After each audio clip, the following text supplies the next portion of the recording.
time. It is time to brew your best beer. The 2019 Sjporr Challenge Gold sponsors. A special thanks to double gold sponsor Bouncer, keeping the dregs out with an inline filter for homebrewers. BrewTubers Online Brewers Club, forums, recipes, and news updates, and more. YAKIMA Valley Hops, fresh from the source to your kettle. Omega Yeast Labs, fresh, healthy, unique yeast. Jaded Brewing, home of the fastest immersion wort chiller, the Hydra. Kemphos 2001 CTSP Pink, the world's favorite chlorinated homebrew cleaner with a unique pink color indicator. And our silver sponsor, the Brew Bag, simply the easiest way to brew great beers at home. Clemens Homebrew coming at ya. We're brewing today, and we are also doing a 2019 Sjporr Challenge Round 2 beer. So today we've got a raspberry goze, or goza, however you want to say that, goose. It's 73G-RD2-N46, and it's 4.4%. Let's get into this. Had a nice hiss as I pulled the cap. Oh, look at that, that's pretty.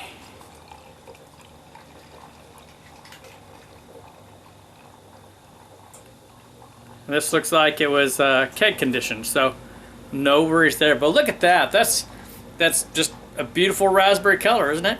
That's just great. It's got a small head on there. Let's get the nose. And you definitely get the raspberry on that. Yeah, you can smell some of the malt character. I don't know why it reminds me of a Pilsner. It's probably not the case, but that's kind of the nose I get off of it. You get some of that raspberry scent.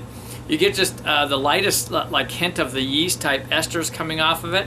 I wouldn't say I have a specific nose because the raspberry really dominates the nose. It smells really inviting. It's going to be interesting to see how this tastes. Cheers, we're jumping in.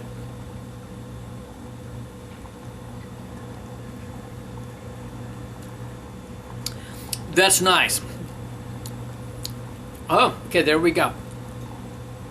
So your goos or gozas or however you want to go there, usually are supposed to have also a little bit of a salt-like taste or kick to it. I definitely get that on there. It's supposed to be lightly sour. This is really super light, super easy drinking. You get the lightest sour quality on that. You get the lightest hint of that salt on it, but it's just very light hint.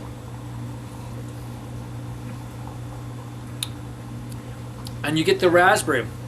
I don't want to say it's a super strong raspberry, but it's ever present. It's not like a strong sweetness at all, which it shouldn't be for the style.